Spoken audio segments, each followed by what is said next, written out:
Talk Ava. Learn English with confidence. Welcome back, everyone. Today we're talking about two English words that seem almost identical at first, but the more you listen to native speakers, the more you notice they don't use them in exactly the same way. Those words are choose and pick. A few days ago, I was listening to a conversation between two friends.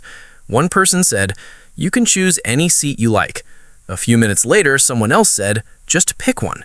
I understood both sentences perfectly, but it made me wonder why native speakers switched between those two words so naturally. That's an interesting observation, because I honestly never think about it when I'm speaking. Those words have been part of my everyday English for as long as I can remember, so I simply use whichever one feels natural in the moment. It isn't something I stop to analyze while I'm having a conversation. I think that's exactly what confuses English learners. When two words have almost the same meaning, we expect there to be one clear rule that explains everything. Then we start listening to native speakers and discover that real conversations are much more flexible than grammar books sometimes suggest. That's true, because language grows through experience. Native speakers hear these words in thousands of everyday situations while they're growing up. They're choosing clothes in the morning, picking games to play with friends, choosing seats in a classroom, picking fruit at a market, or choosing what to watch in the evening. Over time, those situations become completely natural. Yesterday, I had one of those ordinary moments myself. I opened the freezer because I wanted some ice cream after dinner. There were 3 different flavors inside, and I stood there for almost 2 minutes trying to decide which one I wanted.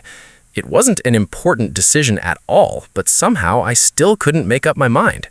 That's funny, because people often spend more time deciding between 3 ice cream flavors than they spend deciding what they're going to do all weekend. Sometimes the smallest decisions become the hardest ones for no obvious reason. Exactly. After finally making my decision, I started laughing because I'd spent longer thinking about dessert than I had about my work schedule for the next day. That's when I realized we make hundreds of little choices every single day without really noticing them. We really do. Think about an ordinary morning. You decide what clothes to wear, what breakfast to eat, which shoes feel comfortable, which route to take to work, and even which music or podcast you want to listen to on the way. None of those decisions feels especially important by itself, but together they become part of everyday life. That's probably why these words appear so often in English conversations. They aren't connected only to big life decisions. They're also connected to all those small moments that quietly fill our day. I completely agree. Learning English becomes much easier when you hear vocabulary inside real situations, instead of isolated examples. Once a word becomes connected to an experience you recognize, it's much easier to remember the next time you hear it. That's one reason I enjoy these conversations so much. Instead of memorizing rules, we're simply talking about everyday life, and the vocabulary naturally becomes part of the discussion. Before we continue, we'd love to hear from you. Which word do you use more often when you speak English? Do you usually say choose, or do you naturally use pick? Leave your answer in the comments, because we're always interested in hearing about your learning experience. Your question reminds me of something that happened a few weeks ago when I met a few friends for dinner. We went to a new restaurant that everyone had been talking about. The place looked wonderful, the atmosphere was relaxed, and the menu was full of amazing dishes. Everything seemed perfect until the waiter handed me the menu. Let me guess. There were too many good choices. Exactly. At first, I thought it would be easy because I was already feeling hungry. Then I opened the menu and immediately changed my mind.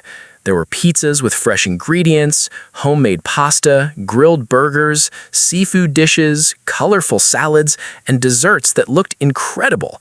Suddenly, I couldn't decide what I wanted anymore. That's something I completely understand. Sometimes having more options actually makes the decision harder. If there are only 2 meals on the menu, choosing feels simple. When there are 30 different dishes, every decision suddenly feels much more important than it really is. My friends noticed I was still reading the menu after everyone else had already decided. One friend smiled and suggested the pasta because he'd ordered it before. Another recommended the burgers because they were the restaurant's specialty. Someone else insisted I should try the pizza because the chef was famous for it. Instead of helping me, they somehow made the decision even more difficult. That's because every recommendation creates another possibility. The more suggestions people give, the more you start imagining whether you might enjoy something else even more. It's a funny problem to have, but almost everyone has experienced. The waiter came back after a few minutes and politely asked if I was ready. I smiled and asked for a little more time because I was still deciding. He laughed and said it happened all the time. Apparently, I wasn't the first customer to spend several minutes studying the menu. I think that's reassuring because it reminds us we're not the only people who sometimes overthink simple decisions. Whether it's choosing dinner, deciding what movie to watch, or selecting a book to read, people naturally want to feel they've made a good decision. Eventually, I ordered the pasta my friend recommended, and it turned out to be excellent. While we were eating, I realized something interesting. My friends weren't trying to convince me that their favorite meal was the only good choice. They were simply sharing their own experiences and helping me enjoy mine. That's one of the nicest parts of eating together. Conversations often become just as memorable as the food itself. People tell stories, recommend dishes, laugh about past experiences, and enjoy spending time together. The meal becomes much more than what's on the plate. Looking back, I probably spent 10 minutes deciding what to order, but we spent almost 2 hours talking, laughing, and enjoying each other's company. In the end, the decision that felt so important became only a small part of a wonderful evening. I think that's true in many areas of life. We sometimes spend so much energy worrying about making the perfect choice that we forget to enjoy the experience that comes afterwards. If you're enjoying today's conversation, don't forget to like this video, subscribe to the channel, and share it with someone who's learning English. In the next part of today's episode, Dave is going to tell us about one of the biggest decisions he's ever had to make. Unlike choosing dinner, this was a decision that affected an important part of his life, and it completely changed the direction he decided to take. Our conversation about restaurant menus reminds me of something completely different. Choosing dinner is one thing, but every now and then, life presents you with a decision that feels much bigger. A few years ago, I found myself in exactly that situation. I had 2 job offers, and both of them seemed like wonderful opportunities. At first, I thought making the decision would be easy, but the more I thought about it, the more difficult it became. I think those are the decisions that stay with us because they don't just affect one afternoon or one weekend. They have the potential to change months or even years of your life. That's why people naturally spend more time thinking about them. Exactly. One company offered a position in a busy city where there were lots of opportunities to meet new people and learn new skills. The other job was closer to my family. The working hours were more relaxed, and the environment felt much calmer. Every time I thought I'd made my decision, another reason appeared that made me reconsider everything. That sounds familiar because big decisions rarely come with one obvious answer. If one choice were clearly better than the other, the decision wouldn't feel difficult. Usually, we're comparing 2 good possibilities, and that's what makes us hesitate. That's exactly what happened. One evening, I sat down with a notebook and wrote a long list of advantages and disadvantages for each job. I honestly believed writing everything down would make the answer obvious. Instead, I finished the list and felt even more uncertain than before. Sometimes lists help us organize our thoughts, but they don't always tell us how we'll feel.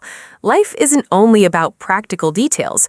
We also think about happiness, excitement, personal goals, and the people around us. Those things are much harder to measure on paper. My family tried to help, but nobody told me what I should do. Instead, they asked questions I hadn't considered. My father wanted to know where I thought I would grow the most. My mother asked which place felt more like home. My older brother reminded me that no decision would ever be completely perfect. That's good advice because many people wait for the perfect choice to appear, but life rarely works that way. Every path comes with wonderful experiences and unexpected challenges. The important thing is making the best decision you can with the information you have at that moment. After thinking about it for almost a week, I finally accepted one of the job offers. I still remember feeling nervous after sending my reply, because I wondered whether I had made the right decision. Looking back now, I realized something interesting. The choice itself mattered, but what mattered even more was how much I learned afterwards. I completely understand that. Big decisions often teach us confidence because eventually we realize we can adapt to new situations. Even if things don't go exactly as planned, we discover we're capable of learning, improving, and finding happiness along the way. That's probably the biggest lesson I took from that experience. Sometimes we spend so much energy trying to predict the future that we forget we're capable of handling whatever the future brings. I think that's encouraging for anyone listening today. Whether you're deciding on a school, a job, or even a new hobby, it's natural to feel uncertain. Almost everyone experiences those feelings because important decisions naturally come with important emotions. It's funny because while adults often spend days thinking about important decisions, children seem to make choices incredibly quickly. Have you ever noticed that when you take a child into a toy store? They walk in, look around for a minute, and suddenly they already know exactly what they want. That's so true. I experienced that with my nephew a few months ago. My sister asked me to take him shopping because it was almost his birthday. Before we entered the store, I imagined we'd spend a long time walking through every aisle while he carefully compared different toys. I couldn't have been more wrong. Let me guess, he made his decision almost immediately. He certainly did. Within 2 minutes, he had already found a bright red racing car and announced that it was exactly what he wanted. I suggested looking around a little more because there were hundreds of other toys in the shop, but he smiled, shook his head, and said he didn't need to see anything else. Children have an amazing ability to trust their first reaction. Adults often do the opposite. We start comparing everything. We wonder if something better might be waiting in the next shop or whether another option would save a little money or last a little longer. That's exactly what I did while he was happily carrying his toy around the store. I found myself examining board games, puzzles, building sets, and bicycles, wondering if one of them might be a better birthday gift. Meanwhile, my nephew had already forgotten there were other choices because he was completely satisfied with the one he'd made. I think that's one of the biggest differences between children and adults. Children often focus on the present moment, while adults spend a lot of time imagining different possibilities. Sometimes that's helpful, but sometimes it simply makes simple decisions feel much more complicated than they really are.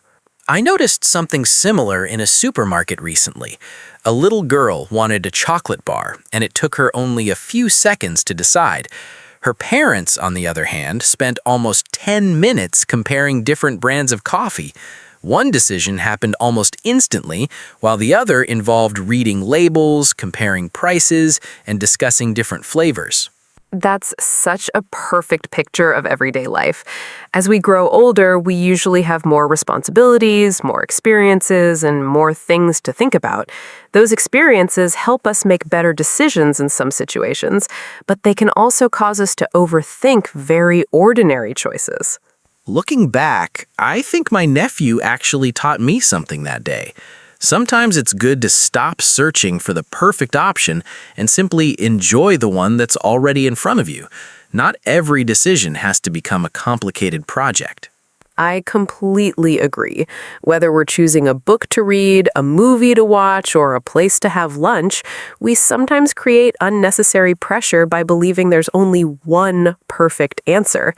In reality, many choices can lead to wonderful experiences if we simply give ourselves permission to enjoy them. That's another reason I enjoy watching children explore the world. They remind us that confidence doesn't always come from having endless information. Sometimes confidence comes from making a decision, enjoying the experience, and moving forward, instead of constantly wondering what might have happened if we'd chosen something else.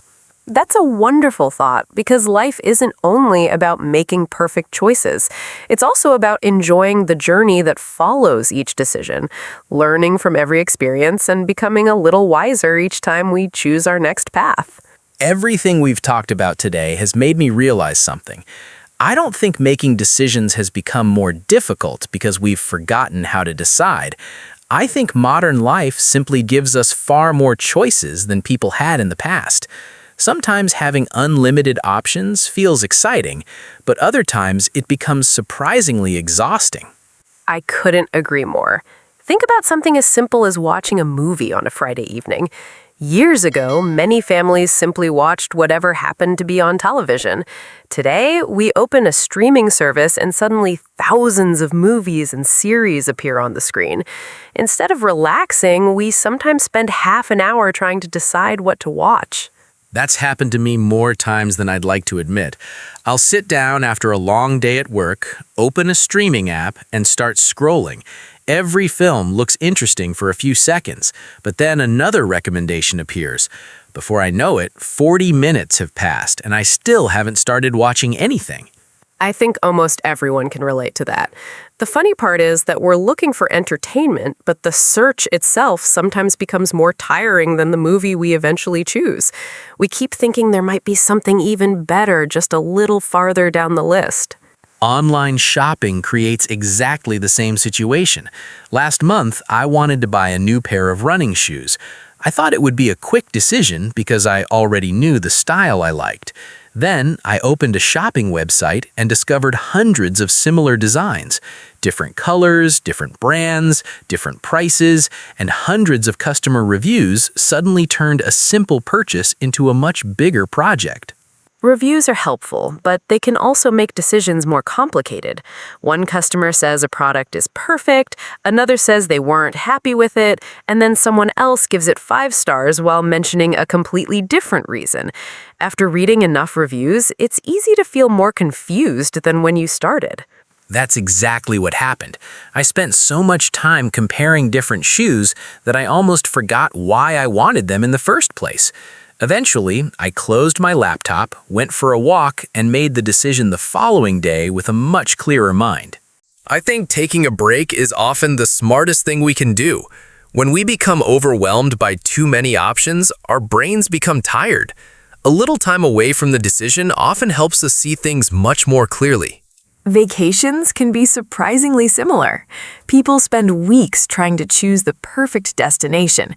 They compare beaches, mountains, cities, hotels, restaurants, and activities. Sometimes they become so focused on planning the perfect holiday that they forget the real goal is simply to relax and enjoy themselves. That's such a good point, because no holiday is ever perfect. Every trip has unexpected moments, small surprises, and little changes to the original plan. Those experiences often become our favorite memories anyway. Looking back, I think having choices is a wonderful privilege. We simply need to remember that choosing something good is often much better than spending endless time searching for something perfect. I completely agree. The perfect choice doesn't always exist, but wonderful experiences often begin the moment we stop comparing every possibility and start enjoying the one we've already chosen. Our conversation today has reminded me of something I've noticed while listening to native speakers. They use choose and pick so naturally that they don't even seem aware they're making a choice between those words. The conversation simply flows, and the vocabulary fits the situation without anyone stopping to think about it. That's true, because native speakers grow up hearing those words in everyday life. Parents use them with children, teachers use them in classrooms, friends use them while making plans, and customers hear them while shopping or eating in restaurants. After hearing those situations thousands of times, the vocabulary becomes completely automatic. I experienced that while visiting a local market last weekend. One shopkeeper smiled warmly and invited customers to take their time looking around. Nobody seemed to be in a hurry. People were comparing fresh fruit, looking at different vegetables, and chatting with the sellers. The conversations felt relaxed because everyone was simply enjoying the experience. Markets are wonderful places for listening to natural English because everything happens through conversation. Customers ask questions, sellers make recommendations, families discuss what they need for dinner, and children become excited whenever they see colorful fruit or fresh bakery items. The language sounds effortless because it's connected to everyday activities. That's one reason I enjoy listening carefully whenever I'm traveling. Airports, cafes, bookstores, supermarkets, and parks are all full of natural conversations. People aren't trying to teach English, they're simply living their lives. And that's exactly why their vocabulary sounds so authentic. I think learners sometimes worry too much about remembering every single rule. Real progress often comes from hearing the same expressions again and again until they simply feel familiar. Eventually, you stop translating every sentence because your brain begins recognizing the patterns automatically. I noticed that while helping my little cousin with his English homework. He kept asking why people sometimes used different words that seemed almost identical. Instead of giving him a long explanation, we watched a short interview together. Afterward, he smiled and said the conversation suddenly made much more sense because he had heard the words being used naturally. That's exactly why conversations are such powerful teachers. Context helps us understand language in a way that isolated examples rarely can. We remember stories much longer than we remember lists of vocabulary. Before we continue, we'd love to hear from you. What's the hardest choice you've had to make this year? It could be choosing a new job, deciding where to travel, selecting a book to read, or even something as simple as picking a new hobby. We'd like to hear your stories in the comments, because every decision has an interesting story behind it. That's one of the things I enjoy most about our community.